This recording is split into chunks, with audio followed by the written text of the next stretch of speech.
She didn't mean to be cruel. That's the thing about this kind of humiliation, the casual kind, the kind that happens in conference rooms in front of 12 people before lunch on a Tuesday. It rarely comes from cruelty. It comes from not seeing, from looking at a person and processing them as a function rather than a human being, from the specific blindness that power over time teaches the people who hold it. She looked at him and saw the maintenance man. She did not see what her father saw when he took that photograph. She did not see what the photograph meant. She would not see any of it until the morning she walked into her late father's private office and found his face on the wall. The meeting was a standard quarterly operations review. Third floor, conference room B, 12 people around the table, the senior leadership team of Caldwell Capital Partners, a mid-sized private equity firm headquartered in Cincinnati, Ohio. Good firm.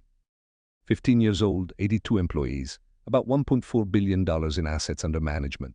The CEO, Margaret Caldwell, was 41 years old and had been running the firm her father founded for 3 years since his death. She was sharp, well-prepared, and operating on this particular Tuesday morning at the elevated frequency she always ran on when she had a board presentation in 4 days and 2 analysts who delivered incomplete data packages.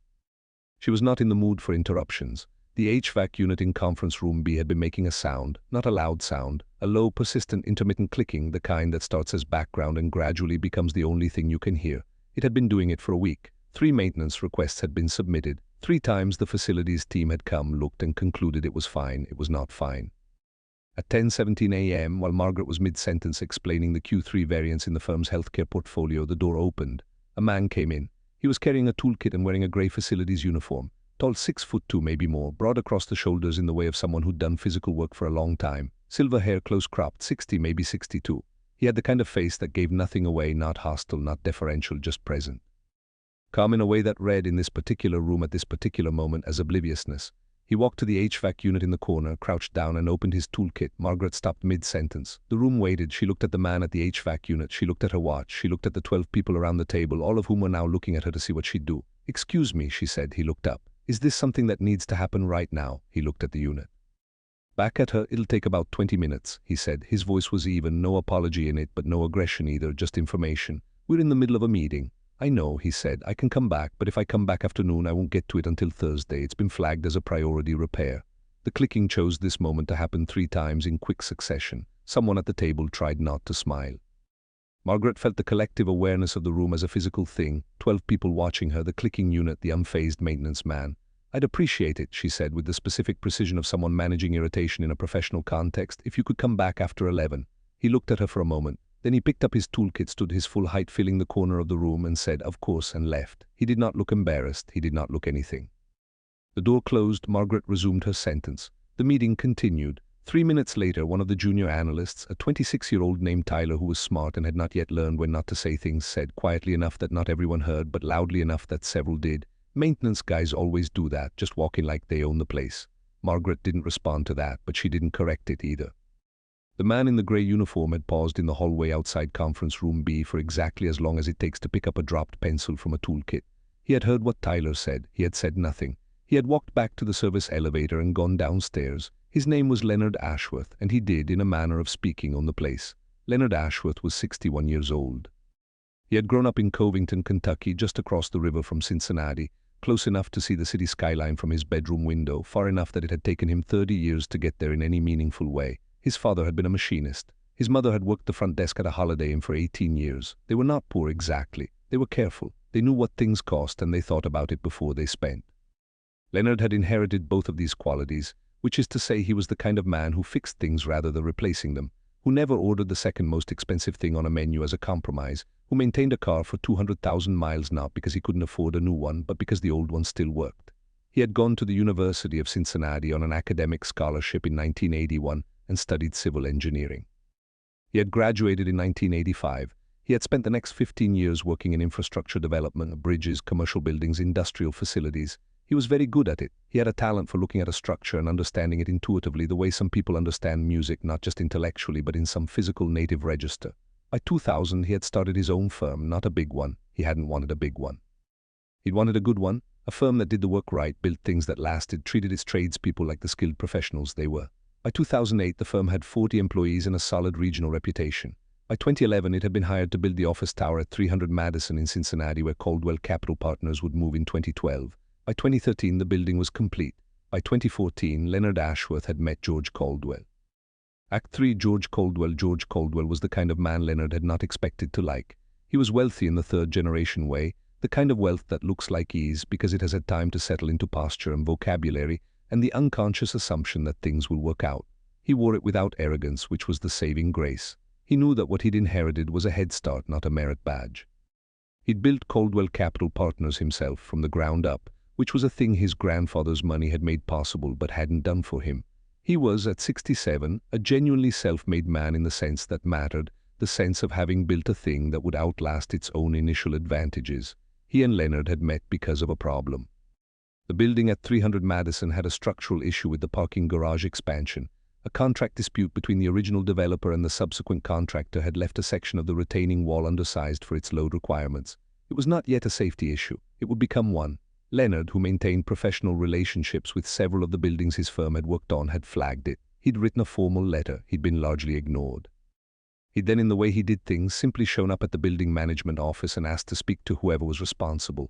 They'd put him in a conference room. George Caldwell had walked in 15 minutes later. "You're the engineer who wrote the letter," George said. "Yes. You didn't have to do that. The liability isn't yours. The building's past your involvement window." "I know," Leonard said. George had looked at him for a moment.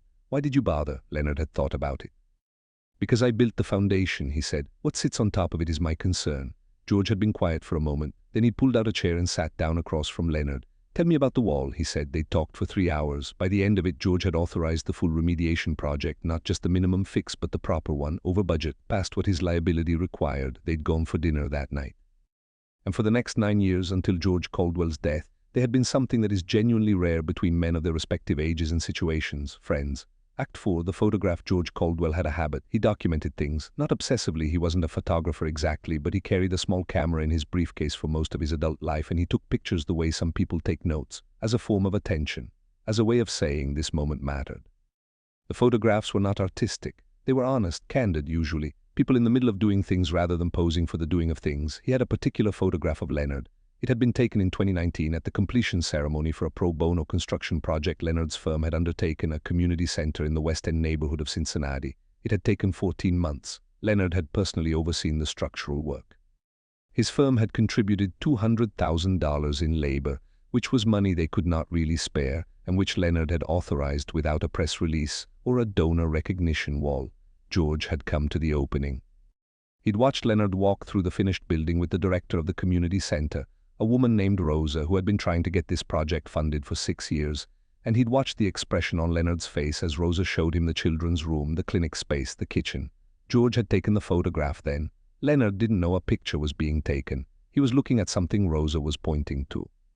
There was something in his expression, not pride exactly, something quieter than pride, the specific expression of a person who has done what they came to do. George had printed it, framed it, put it in his private office on the wall beside 2 other photographs he kept there, one of his wife, one of his daughter as a child. He had never told Leonard it was there. He had died 18 months later of a heart attack at 78 on a Sunday morning in April. Act 5, Margaret. Margaret Caldwell had been her father's person. Not his favorite. He didn't have favorites, or if he did, he was honest enough with himself to not let it shape his behavior. But she had been from a young age the one who understood him, who matched his frequency, who sat in his office on Saturday mornings and read while he worked, comfortable in his silence in a way that her brother had never quite managed. She had not wanted to take over the firm. That's the honest version, the version she gave publicly. "I was honored to carry on his legacy. It's what he built. I wanted to honor that was true as far as it went." But the fuller truth was that she'd had her own career as a corporate attorney in Chicago, and she'd been good at it, and giving it up had cost her something she hadn't fully accounted for in the accounting of grief and duty and family obligation. She'd been running Caldwell Capital Partners for 3 years. She was good at it. Better than she'd expected to be. She'd been surprised in the first year to discover that the skills she'd built in law, the ability to hold a complex argument in her head, to see the other side's position as clearly as her own, to write in a way that was precise without being cold, translated into leadership better than most business school curricula. She was also, she knew, not her father. She was more efficient than George, more operationally focused. Less the word she'd heard a few times from older employees who said it as praise, and she'd received as something more complicated, present. She'd never been sure what they meant by that. She was about to find out. Act 6, after the meeting, at 11:15, Leonard came back to conference room B. The meeting was still going. She'd asked him to return after 11. It was 11:15. He knocked. She opened the door. "I can wait," he said, quiet, not pointed information. "We'll be done in 10 minutes, she said. He waited in the hallway. She went back in. The meeting ran 15 minutes over, as meetings do. When she came out, he was there, toolkit, same stillness, no impatience in him anywhere. She held the door open. "Thank you for your patience," she said. She meant it more or less. She was capable of the form. He nodded once and went to the unit. She went back to her office. She did not think about him again for 2 weeks. Act 7, the second incident. The parking garage, the second time, was 2 weeks later. She'd stayed late, 9 p.m., the kind of evening that happens when a board presentation has been revised 4 times and the 5th revision still isn't right. She'd finally closed her laptop, decided that the 5th revision was as right as it was going to get at 9 p.m. and gone to the parking garage. Her car was on level 3. The elevator was out of service, a sign taped to the doors, "Under maintenance, please use STARS." She took the stairs, came out on level 3 into the concrete half-dark of an after-hours parking garage and found that the light fixture over the stairwell exit was out. She was navigating by the ambient glow of the parking aisle lights when she heard a sound. She stopped. The sound was a wrench on something metal 2 rows over. She walked toward it. Leonard Ashworth was under a utility panel on the east wall of level 3, lying on his back on the concrete in his grey uniform, working on the wiring for the level's lighting system. He had a headlamp, he had his toolkit. He was alone at 9 p.m. in a parking garage, fixing the thing that nobody had fixed. He heard her footsteps and looked out from under the panel. They looked at each other. "The elevator's out," she said, because she had to say something. "Temporarily," he said. "The main board's cycling a fault reset, should be back up in about 20 minutes. "What about this level's lights?" "Ballast failure on the east circuit. I got to it late. Should have the primary fixtures back by 10. She looked at him on the concrete floor. "You don't have to do this tonight," she said. "I know," he said. There was a pause. "Then why are you?" He looked at her for a moment. "Because the overnight security guard does his rounds on this level at 11 p.m., he said. "No point in him doing it in the dark." She looked at him. He went back under the panel. She walked to her car, drove home, and sat in her driveway for a few minutes longer than she needed to. In part 2, Leonard's full story, the firm he built, the son he raised alone, and the secret George Caldwell kept from his daughter for 9 years. Part 2, the son he raised alone, the firm he built alone. Target runtime: minutes ~4, 500 words. Hook 000 to 035. His wife left when his son was 4 years old, not because she was a bad person. This is important. In the stories people tell about fathers left behind, the mother is often the villain because stories need villains, and she's the one who's absent. She wasn't a villain. She was a woman who had married too young, discovered too late that the life she'd agreed to was not the life she could sustain, and made the hard choice in the only direction her life could go. She moved to Portland. She sent birthday cards. She called on Christmas. As the years went on, she and her son built a relationship that was something, not a close one, but a real one, honest about its limits. And Leonard was left at 32 years old with a 4-year-old son, a firm that was still finding its footing, and the specific task of figuring out how to be 2 people at once. He figured it out. That's the thing about Leonard Ashworth. He always figured it out. Act 1, Daniel. His son's name was Daniel. Daniel Marcus Ashworth, born 1991, currently 34 years old and practicing pediatric medicine at Cincinnati Children's Hospital, which is one of the best children's hospitals in the country. He got there the way his father got everywhere, by being thorough, by never cutting corners, and by working twice as hard as he needed to, because twice as hard was the baseline that had been modeled for him from the age of 4. Leonard had raised Daniel in the house in Covington where he'd grown up, the house his parents had left him, which he'd renovated with his own hands over 3 summers, which was more house than a single man and a small boy needed, but which had a backyard that Daniel could run in and a garage where Leonard could teach him to fix things. He had taught Daniel to fix things. This was not a philosophy so much as a practice. A leaking faucet was a leaking faucet. You learned how it worked and you fixed it. A broken circuit was a broken circuit. A car engine was a system. Systems had logic. Logic could be understood. What Leonard was actually teaching him, of course, was something larger, that the world was knowable, that problems had solutions, that the work of understanding something was never wasted even if the specific understanding never got used again. Daniel had absorbed this completely. He was also, from an early age, the kind of person who noticed things, small things. The way a person held themselves when they were trying not to show they were tired. The specific quality of quiet that preceded someone crying. He was socially perceptive in a way that Leonard was not. Leonard saw structure. Daniel saw people. The combination of these 2 inheritances, one from each of his parents, though his father would have credited his mother fairly, had made Daniel an extraordinary diagnostician. At Children's, his colleagues described him as the doctor who figured out what was wrong before the tests came back. Not because of intuition exactly, because of attention. He had his father's eyes and his mother's gift. He had called every Sunday since he went to medical school. He had never missed. Act 2, the firm, how it almost didn't survive. In 2009, Leonard's firm very nearly went under. The financial crisis had hit the construction sector as hard as anything. Projects were delayed, cancelled, defunded. Clients who had been solid and reliable discovered that their own liquidity was not what they'd believed. Leonard had 3 major projects in various stages of development, and all 3 had their timelines disrupted within a 6-month window. He spent 14 months managing the contraction with the same methodical precision he brought to structural engineering. He did not panic, or if he did not let the panic make decisions. He reduced his workforce by 30%, which was the hardest thing he'd ever done professionally, and he did it with full severance for every person let go and personal calls to the construction firms he knew advocating for his former employees. He did not take a salary for 11 months. He had savings. He had the house paid off. He had the discipline of a man who had grown up knowing what careful looked like. He got through it. By 2011, the firm was stable. By 2012, it was growing again.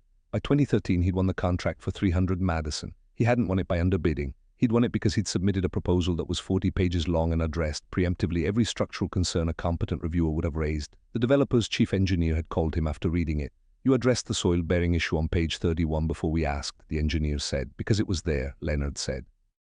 "Most contractors wait for us to find it." "I'm not most contractors." He'd gotten the job. Act 3, the friendship with George. The real version, the dinner after the retaining wall meeting, became a monthly dinner. Not a formal arrangement. Nothing was scheduled. It happened the way it happens when two people who find each other genuinely interesting start finding reasons to be in the same room. George would call and say he was going to be near Covington, and did Leonard know a good place for steak?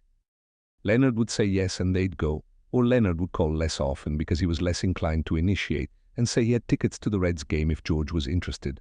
George was always interested. What they had in common was not obvious on the surface. George was old money, Cincinnati establishment, clubs and boards, and the comfortable architecture of a life built on inherited advantage. Leonard was a self-made man from across the river, a tradesman who had educated himself into a different stratum without ever quite leaving the first one. What they had in common was the thing underneath. Both of them had built something. Both of them had made decisions under pressure and lived with the results. Both of them had lost people. George had lost his wife in 2011, 2 years before they met, and carried that loss without letting it turn them bitter. And both of them in their separate ways were men who paid attention.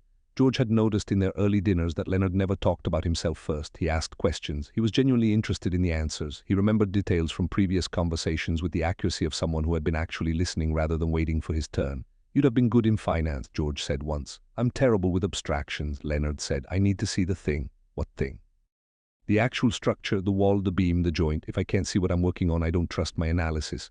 George had looked at him. "That's not a flaw," George said. "That's a philosophy." Leonard had thought about that. "My father called it keeping your hands on it," he said. "He meant it about machines. I think it applies to most things." George had nodded slowly.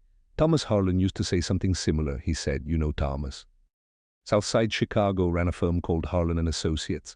I know the name, good firm. He said numbers tell you what happened, they don't tell you who." George paused. "He used to go walk his own building at night just to see it." Leonard was quiet. "Smart man," he said. "He was," George said. "Gone now, but his daughter's running it. She's the real thing." Act 4, the community center, the West End Community Center project had started as a conversation at one of those dinners.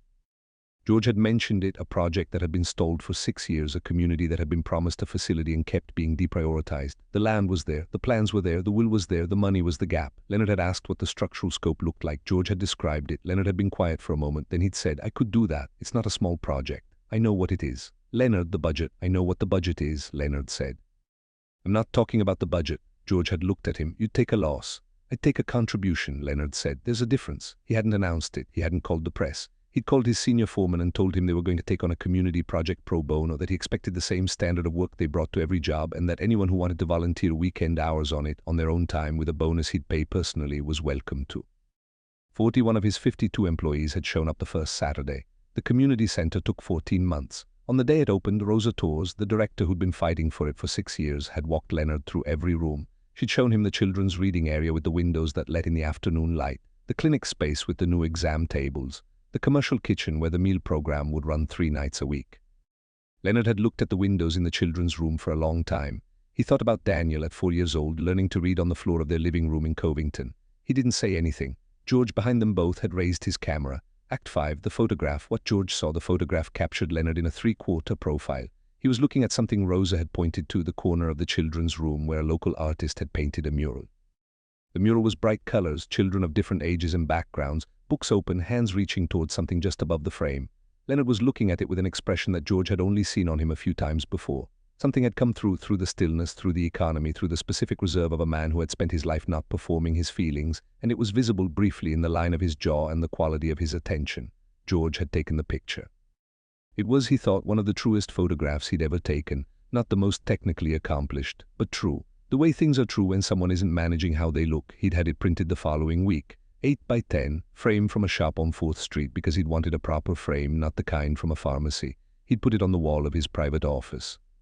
Between the photograph of his wife and the photograph of Margaret at 7 years old, running toward the camera in a field in Kentucky with her arms spread wide. His 3 favorite photographs, the 3 people who in different ways had shown him what a person could be. He'd never told Leonard it was there. He'd thought about it. He'd never found the right moment, and then the moment had passed, and then he'd died on a Sunday morning in April, and the photograph had stayed on the wall, waiting. Act 6. What Leonard did after George died. Leonard had learned about George's death from George's personal assistant, who had his number in the emergency contact file. He'd been in the middle of a site visit when the call came. He'd finished the inspection he'd needed to. There was a pour scheduled for the following morning, and the reinforcement had to be checked, and then he'd sat in his truck in the site parking lot for 45 minutes. He did not cry in the truck. He was not certain he knew how to cry, in the sense of allowing it to happen, which was a limitation he'd developed over decades and was too old to reverse engineer now. He went to the service. He sat in the back, which was where he'd have sat regardless. The church was full. George Caldwell had known a lot of people and been genuinely liked by most of them, which is rarer than it sounds. Margaret had spoken and done it well. She hadn't cried in public, which Leonard recognized as a choice and which he respected. He had introduced himself to her briefly at the reception. He'd said, "I'm Leonard Ashworth. Your father and I were friends. I'm sorry for your loss." She'd said, "Thank you. He spoke well of you." And then someone had moved them both in different directions, and that was all. He had not told her about the community center. He had not told her about the dinners. He had not told her about any of it because she was in the middle of burying her father, and none of it was about him. He had gone home to Covington. He had called Daniel, and they'd talked for an hour. 2 months later, when he heard that Caldwell Capital Partners needed a facilities engineer for ongoing building maintenance, the firm managed its own building. He had called the number in the job listing. Not for the money was inconsequential. He'd called because the building that George had loved, where George had spent 20 years building something, needed someone who would take care of it. He wanted to take care of it. He showed up for the interview in his grey shirt. He got the job. He did not tell anyone why he'd applied. In part 3, the morning Margaret opens her father's office. The wall, the photograph, and the conversation that has to happen. Part 3, she found his photo in her father's office. Target runtime. Minutes ~4, 500 words. Hook 000 to 035. She had avoided her father's private office for 3 years, not consciously. She had a story she told herself about it. The office was being reviewed for repurposing. There were documents to sort. She was waiting until she had a full day to deal with it properly. These were true things. They were also not the real reason. The real reason was that the private office was where her father had been her father. Not the CEO, not the civic figure, not the man whose name was on the building directory. The person. The one who kept his worn copy of Leaves of Grass in the desk drawer and a photograph of her mother on the windowsill, and who had, on a Thursday afternoon in 2019, called her from that office just to tell her he'd been thinking about her and that he was proud of her. She hadn't been ready for that room. 3 years later, on a grey Wednesday morning in November, she decided she was ready. She opened the door, and within 4 minutes of walking in, she found a photograph on the wall that changed everything she thought she understood about the man in the grey facilities uniform. Act 1. The office. George Caldwell's private office was on the 14th floor of the building at 300 Madison. It was not the largest office on the floor. He'd always resisted the corner office. Corners are for people who need to be reminded they've arrived, he'd said once, and she'd laughed because she'd thought he was joking and gradually understood he wasn't. The office faced east. In the mornings it filled with light. She stood in the doorway for a moment before she went in. The room smelled faintly of him, the specific combination of old paper and cedar and something warm that she couldn't isolate, the smell that had meant safe to her since she was small. She'd been worried it would be gone by now, and it wasn't. It was fainter. But it was there. She went in. The desk was as he'd left it. She'd asked the admin team to leave it. A leather blotter worn smooth at the corners. A pen holder his first assistant had given him in 1998 and which he'd used every day since. A stack of folders she'd need to go through. She started with the desk. She worked slowly, the way the task required. Reading what needed reading, filing what needed filing, making notes on what required her attention and what was simply history. Her father's history, the texture of a working life, the 1,000 small decisions that accumulate into a career. She was at it for an hour and a half before she stood and stretched and turned to look at the walls. She had not looked at the walls yet. Act 2, the wall, her father's wall photographs. She had known about them in the way you know about fixtures, present in the background of every memory of this room, registered as photographs on the wall without ever quite resolving into specifics. She looked at them now. There were 7 photographs on the east wall, arranged without particular symmetry, the way you arrange things when you're putting them up over time rather than designing a gallery. Each one was in a proper frame, properly hung, properly loved. She recognized some of them immediately. One of her parents on their wedding day, not the formal portrait, but a candid from the reception. Her mother laughing at something, looking sideways, her father watching her with an expression of complete and open happiness. One of Margaret herself at 7 in a field in Kentucky. She didn't remember the moment. She'd been too young, but she'd seen this photograph her whole life. Her with her arms spread wide, running toward the camera. One of her brother at his college graduation. One of the original Caldwell Capital Partners office, 2009, the first day of business. 6 people, including her father, around a table that was too big for the room. She looked at the others. A photograph of the building site at 300 Madison during construction, steel frame visible, sky behind it, the specific optimism of a structure before its walls go up. A photograph of the West End Community Center.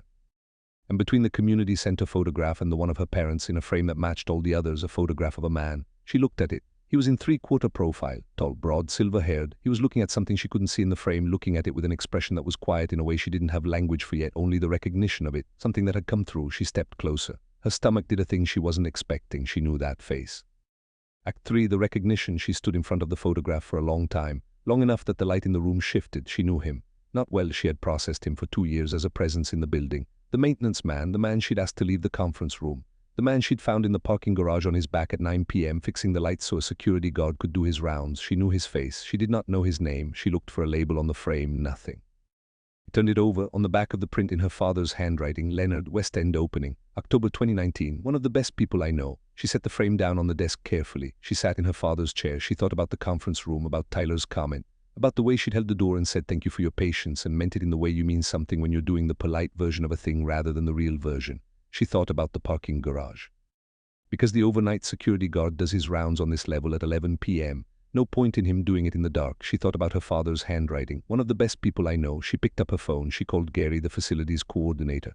The maintenance engineer who worked on conference room B last month, she said. And the parking garage lighting on level 3. What's his name? A pause. Ashworth. Leonard Ashworth. Can you send me his file? Another pause, small, surprised. Of course. She waited. Act 4, the file arrived in her inbox 12 minutes later. She read it the way she read legal documents, carefully in order without skipping to the end. Leonard Marcus Ashworth, born 1963, Covington, Kentucky. University of Cincinnati, civil engineering, class of 1985. Licensed professional engineer, state of Ohio, 1988. Licensed in Kentucky, Indiana, and Tennessee.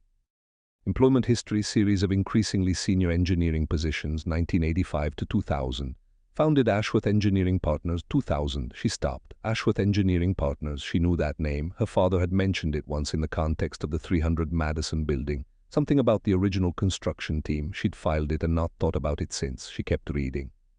Ashworth Engineering Partners, Principal Engineer, 300 Madison Construction, 2012-2013. She sat back. He had built this building. She read the rest of the file.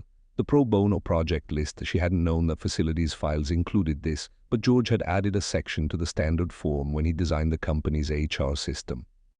There was a notation, pro bono projects, Ashworth Engineering Partners, 2008-2020. 7 projects, estimated contributed value $1.4 million. She found the West End Community Center entry. West End Community Center, Cincinnati OH, lead structural engineer, 2018-2019. Contributed labor value estimated $200,000. Project completed on schedule. Community opening October 2019. She closed the file, she opened it again, she read it again. Then she got up, walked out of the private office, took the elevator to the ground floor, went through the lobby and found the facilities workroom on B1. She knocked on the open door. Leonard Ashworth looked up from a maintenance schedule he was reviewing at the small desk in the corner. They looked at each other. Mr. Ashworth, she said, I've been going through my father's office. I found your photograph. He was very still. I think, she said, that I owe you a conversation. Act 5, the first real conversation. He made room at the small table in the facilities workroom. She sat across from him in the chair normally occupied by the building's HVAC contractor. She had not brought notes. She had brought only herself, which was the right choice, and also for someone who processed things through preparation, the harder one. How long will you and my father friends? She asked. 9 years, he said, give or take. 9 years. She looked at him. He talked about you. He mentioned you often, Leonard said. He was proud of you, the way he said it, not the version you say to be kind, the specific kind, the kind that comes from watching someone do something hard and do it well. She was quiet for a moment. He never told me about you, she said, not as an accusation, as an honest statement. I know, Leonard said. Why? He considered this. Because he knew you'd feel obligated, he said. He knew that if he told you there was a person in the building who'd been his friend for years, who'd built the building, who'd done work in the community he cared about, you'd feel like you had to treat that person differently. And he didn't want that. He didn't want you to think you owed me anything. He wanted you to find your own way to what mattered to him. A pause, or not find it, that was also allowed. She looked at him. And the job, why did you apply for the facilities job? Leonard was quiet for a moment. Because the building needed someone who cared about it, he said, and I was the person who built it. Act 6, what she asks next. She asked him about the conference room. He didn't pretend he didn't know what she was referring to. I was asked to leave, he said. I left. Tyler's comment, she said. Did you hear it? A pause. Yes, I didn't correct it. No, she held that. I'm sorry, she said. It was not a performance. She meant it in full. Leonard looked at her for a moment. Your father, he said, used to say that the real character of a leader isn't in what they do when they're trying, it's in what they do when they're distracted. A pause. You were distracted. It happens. That's generous. It's true, he said. The test isn't one moment, it's the pattern. She thought about that. What's the pattern, she said, from where you've been watching. He was quiet for a long moment. You're fair, he said. You're thorough. You make hard calls and you make them clean, no hedging, no blame spreading. Your people trust you, which matters more than most things. But, he met her eyes, you're efficient in a way that closes things off, he said. People don't finish their sentences around you, not because you're unkind, but because you've already understood and moved on, and sometimes what's in the rest of the sentence is the part that matters. She sat with that. It was the truest thing anyone had said to her in 3 years. She had the sudden, specific feeling of recognizing something that had always been true about herself, heard for the first time in words. In part 4, the full story of Leonard's life after his wife left, the son he raised, the choice he made to come to this building, and what George Caldwell told him about Margaret that he'd never repeated. Part 4, what George told him that he never repeated. Target runtime. Minutes ~4, 500 words. Hook 0, 0, 0 to 0, 35. There are things fathers say about their children that they would never say to them. Not because they're secret, not because they're painful, but because some truths are better given from a distance, held in the keeping of a trusted friend, like a letter in an envelope, ready to be opened when the time is right. George Caldwell told Leonard Ashworth things about his daughter over 9 years of dinners. He told him about her brilliance and her stubbornness, about the career she'd given up and what that had cost her, about the specific way she went quiet when she was hurting, about the thing he worried about, not her competence, never that, but something else, something softer and harder to name. Leonard had listened. He'd always listened. He hadn't told her any of it. He was going to have to decide now what to do with what he knew. Act 1. What George worried about. George Caldwell was not a man who worried easily. He'd built a firm through 2 recessions. He'd lost his wife. He'd handed a company he'd spent 20 years building to a daughter who had not asked for it and accepted it anyway, out of love and duty, in proportions he'd never quite been able to quantify. He trusted Margaret. He trusted her more than he trusted most people. What he worried about was not her capability. He worried about her aloneness. Not loneliness. Margaret was not lonely in the ordinary sense. She had friends, she had her brother, she had a full professional life and a social presence and all the scaffolding of a life well built. But George had watched over the years since her marriage had ended, quietly, carefully, without ever making her feel observed, a particular pattern. The way she solved for connection, by making herself useful. By being the most competent person in the room. By giving people the version of herself that could be relied upon rather than the version that needed something. She's learned to need things quietly, George told Leonard one evening over dinner at a restaurant on the river that they'd been going to for 4 years. She learned it from watching me, I think, after her mother died. Leonard had been quiet. Is that a problem? He'd asked, not dismissively. Genuinely, George had looked out at the river. It's a way of surviving, he said. It's not a way of living. Act 2. What George said about Margaret and the firm. In one of their last dinners 8 months before George died, he'd been more direct than usual. They'd been talking about the transition, about Margaret's first year as CEO, about the specific challenges of inheriting a company built by a parent, the weight of continuity, the difficulty of being both the continuity and the change. Leonard had said, she seems to be doing well from what I read. George had looked at him. You don't read about it, George said. You work in the building. A pause. I'm in the basement, Leonard said. Leonard, I try not to form opinions about people's professional performance from a position of she's doing well, George said. Operationally, strategically, she's better at the mechanics than I was at her age. A pause. What she doesn't have yet is her father's instinct for people. How so? She manages people, she doesn't know them. George was quiet for a moment. I've watched her walk through the lobby 100 times on the camera feed in my office. She doesn't look up. Leonard said nothing. Her mother looked up, George said, always, at everyone by name if she knew them. If she didn't, she learned. That can be taught, Leonard said. It can be modeled, George said, which is different. Another pause. I'm not going to be around to model it, George said. He said it simply, without drama. He'd been having cardiac symptoms for 3 months and was managing them the way he managed most things, privately and practically. Someone else is going to have to do that. Leonard had looked at him. I'm not going to ask you to do anything, George said immediately. I want to be clear about that. What you do with what I'm telling you is your decision. But you're telling me. I'm telling you because you're the only person I'd tell, George said. And because you're already there. They'd finished their meal. Leonard had driven home to Covington and sat on his back porch until midnight, thinking about what it meant to be the keeper of something. Act 3. Daniel. The phone called the night Leonard decided he called Daniel that night. Daniel answered on the second ring, which meant he was awake. Daniel was a resident at the time and kept unusual hours. Dad, it's midnight. I know, are you busy? I'm between rounds. What's up? Leonard told him about the dinner, about what George had said, about the question that was sitting with him. Daniel listened. When Leonard finished, Daniel was quiet for a moment. Are you asking if you should stay? Daniel said. I'm asking what you think. I think, Daniel said, that you built that building. You've been maintaining it since George died. The question isn't whether you should stay. The question is whether you're staying for the right reasons. What are the right reasons? That's what you're asking me. Yes. Another pause. The right reason, Daniel said, is because it matters to you, not because he asked you to, not because you feel like you owe it to his memory, because you actually care what happens to that company and the people in it. Leonard sat with that. Do you care? Daniel asked. Yes, Leonard said. Then you have your answer. Leonard had stayed on the call for another 20 minutes after that, because Daniel had asked about the community center and Leonard had been meaning to tell him about the children's room for weeks. Act 4. The son George never met. George had known about Daniel. He'd known what Leonard had sacrificed in the years of Daniel's childhood. The projects declined, the contracts not pursued, the growth deliberately managed so that Leonard could be home for school pickups and dinner and Saturday mornings fixing things together in the garage. He'd known it not as a sacrifice narrative but as a choice, the most important choice Leonard had made and the one that had shaped everything else. You could have built something much larger, George said once. I built what I needed, Leonard said, the firm. No, Leonard said, Daniel. George had been quiet. I had a firm by the time my kids were teenagers, George said. I had a firm and I had the kind of presence in my children's lives that a man with a firm has. A pause. I've wondered sometimes what I'd trade. You can't trade it, Leonard said. It already happened. No, George said, but you can decide what you're doing with the time that's left. It had been one of those conversations that men of a certain age have when they've known each other long enough to say the real thing. Neither of them had referred to it again. Both of them had thought about it often. Act 5, Margaret finds the dinner receipts. After her conversation with Leonard in the facilities workroom, Margaret went back to her father's office. She went through the desk more carefully this time.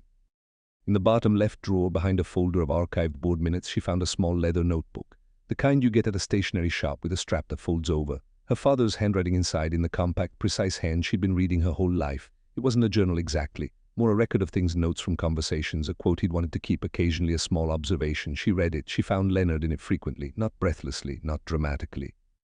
The way you find a recurring character in someone's private record naturally because they were there. Dinner at Orchids, baseball game, Reds won. Leonard's thoughts on the hospital renovation they'd both been watching. A joke Leonard had made that George had written down because it was the kind of joke that gets better on paper. And near the end, in an entry dated 3 months before George died, Elle came for dinner, told him what I've been thinking about Margaret. He listened the way he always does, completely. Didn't tell me what I wanted to hear, said. She'll find it. I asked how he knew. He said, because she's just looking in the wrong places. I asked what the right places were. He said, the places she's been walking past. Margaret closed the notebook. She sat in her father's chair for a long time. Outside the east-facing window, the Cincinnati skyline held still in the November gray. She thought about what she'd been walking past. Act 6, she goes back downstairs. She went back to the facilities workroom. Leonard was still there. He'd moved from the maintenance schedule to a structural inspection report. The reading glasses she hadn't seen him wear before now perched on his nose. He looked up. She held up the notebook. He wrote about your dinners, she said. Leonard said nothing. He wrote about a conversation you had 3 months before he died, she said. About me. Still nothing. But she saw it, the slight adjustment in his stillness, the thing that happened in him when he was receiving something significant. You said I was looking in the wrong places, she said. I said it to him, Leonard said, not to you. I know, she paused. What did you mean? He looked at her for a long moment. I meant, he said slowly, that the things your father cared about most weren't in the boardroom. They were in the building, in the lobby, in the stairwells, in the parking garage at 9 p.m. He paused.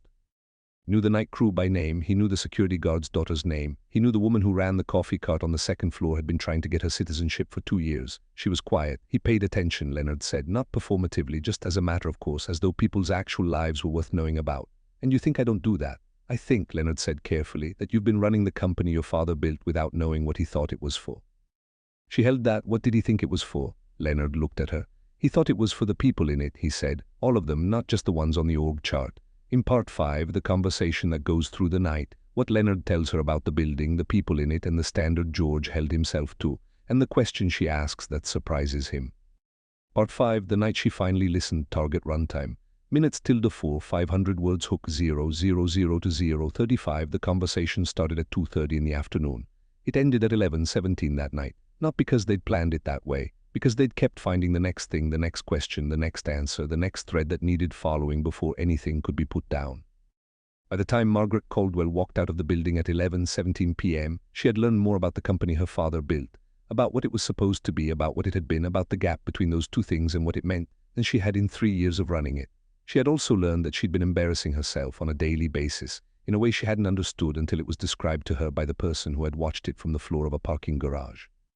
That is not a comfortable thing to learn. It is, however, the only way to learn it that sticks. Act 1, the afternoon, how it started. She'd asked him to walk her through the building, not the executive floors, not the parts she knew. The parts she'd walked past for 3 years without looking up. He'd looked at her for a moment, reading whether she meant it. She'd held the look. He'd stood up, removed his reading glasses, and put them in his shirt pocket. All right, he said. They started in the basement. The building's mechanical infrastructure, the boiler room, the electrical distribution panels, the server room cooling system, the HVAC trunk lines occupied 3 levels below grade. Leonard walked her through it the way he'd walked Rosa through the community center, not as a tour but as an explanation. each system connected to the next, each decision in the building's construction visible if you knew where to look in the current behavior of the structure. She had not been in the basement of this building since the day she'd taken over as CEO. She listened the way she listened to legal arguments, actively tracking, asking the questions that indicated she'd understood something and needed to follow it. "This junction," she said, pointing to a pipe elbow in the cooling system. "This is where the flow restriction you mentioned in last month's facilities report is coming from." He paused. She'd read the facilities report. "Yes," he said. "The elbow's undersized for the current demand. It was fine when the building was built. The server load has grown. What's the fix?" "Replace the elbow in 2 flanking sections. About 4 hours of work, half a day of system shutdown." "Why hasn't it been scheduled?" "Because your facilities coordinator submitted the request 6 weeks ago and it's been in the approvals queue." She looked at him. "Who's queue?" "Operations VP," he said. She took out her phone.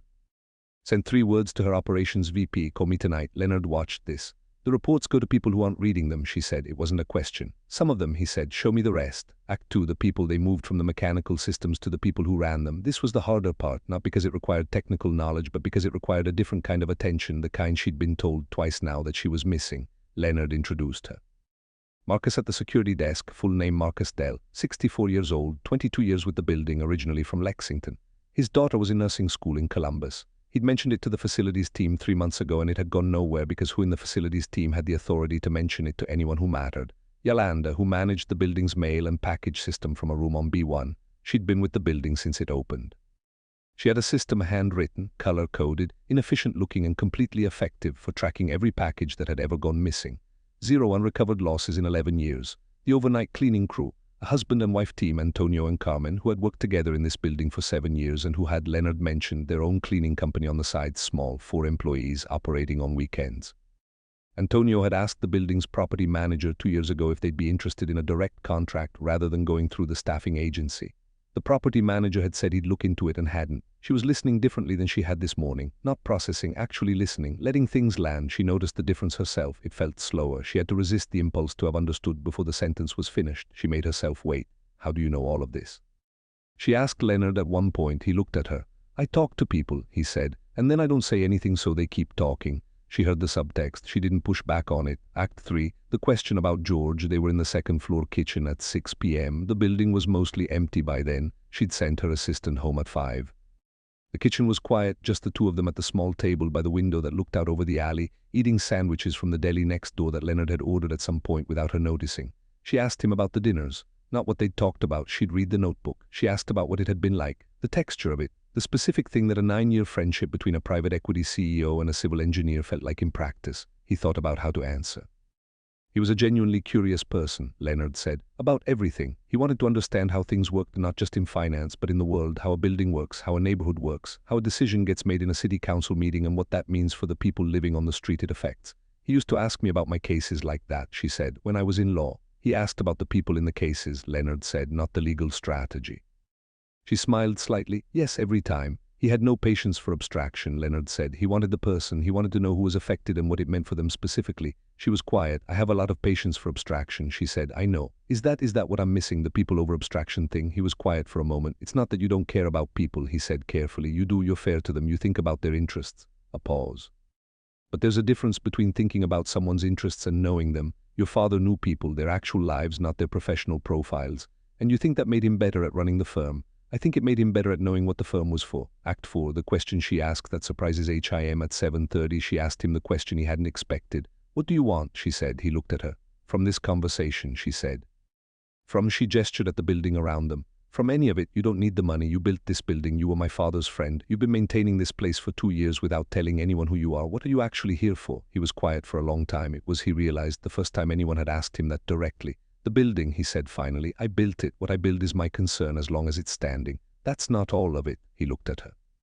"No," he said. "Tell me the rest." He was quiet again, longer this time. "George asked me something," he said. "In one of our last dinners, he asked what I was going to do with the time I had left, not the firm. I'm winding it down. Daniel doesn't need me to hand him something. He's built his own thing, not the money. It's sorted. Just what was I going to do?" She waited. "I didn't have an answer then," Leonard said. "I've been working on it." And he looked at her steadily.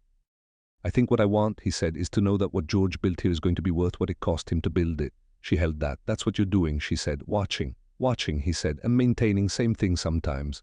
ACT5, what she tells him. She was quiet for a moment. Then she said something he hadn't expected either. "I knew the firm wasn't quite right," she said. "I've known it for a year, maybe more. I had a word for it in my head, operational."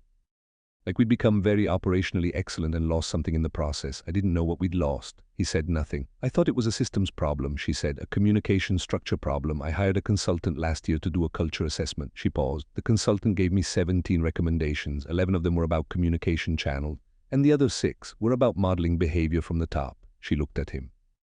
I read them and thought, I do model behavior from the top. I'm fair, I'm consistent, I have an open door policy.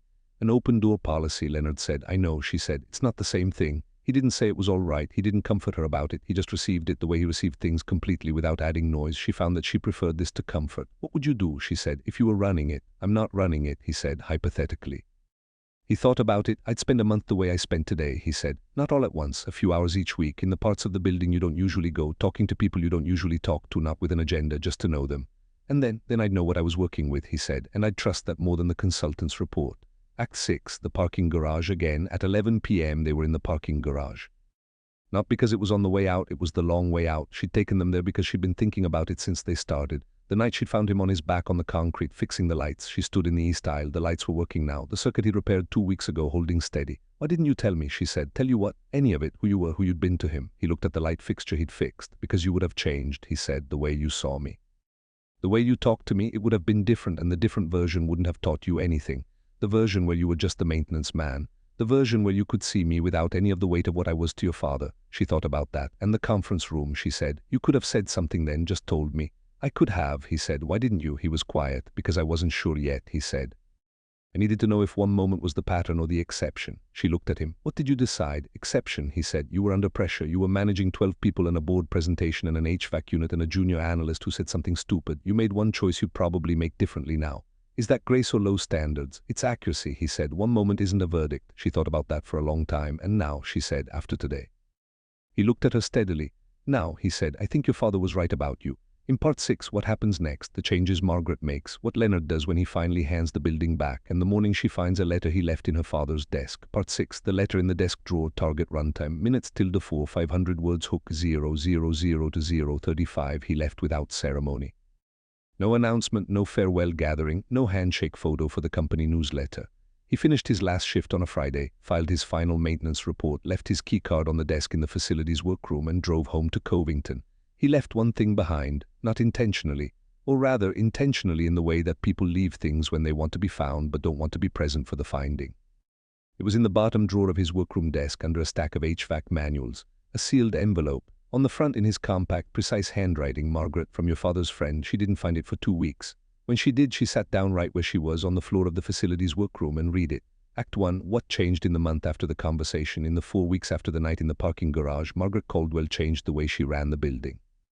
Not the firm's strategy, not the investment approach, the fee structure, the talent pipeline. Those things were working. She changed the way she moved through the building. She started arriving 45 minutes earlier than her usual time, not to work. She worked enough to walk. She went to the security desk. She learned Marcus Dell's full name and used it. She asked about his daughter in nursing school in Columbus. Marcus had looked at her with a very specific expression, not suspicion, not surprise exactly, more the expression of a person recalibrating something they'd assumed was fixed.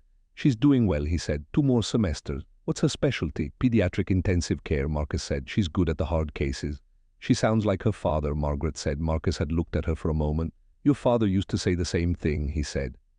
She kept walking because if she stopped she was going to need a minute, and she was in the lobby. She met Yolanda. She learned about the handwritten, color-coded package tracking system. She told Yolanda it was more effective than the software system they'd paid $40,000 for 3 years ago and asked if she'd be willing to talk to the operations team about formalizing it. Yolanda had looked at her with the same recalibrating expression Marcus had worn. I tried to tell your father about it, Yolanda said. He listened. He said he'd pass it on. He did, Margaret said. He just passed it on to me late. She set up the meeting. She called Antonio and Carmen into her office. They came in together, which she'd expected. They worked together, they would present together, and they sat across from her at the small conference table in the corner of her office, careful in the way of people who aren't used to being in rooms like this. She told them she was interested in a direct contract. She told them she'd read Antonio's request from 2 years ago and it should have been answered then. She told them to bring her a proposal. Antonio had started to say something and stopped. What? She said. Nothing, he said. He glanced at Carmen. We didn't expect this. I know, she said. I'm sorry it took this long. She meant both sentences. Act 2, Leo and ARD in his last weeks. Leonard in his last weeks at the building worked the way he always had. The maintenance schedule was maintained. The facilities reports were filed. The outstanding repair items, the HVAC elbow, a section of corridor lighting on floor 8, 3 elevator doors that were beginning to have issues with their seals were addressed in order of priority.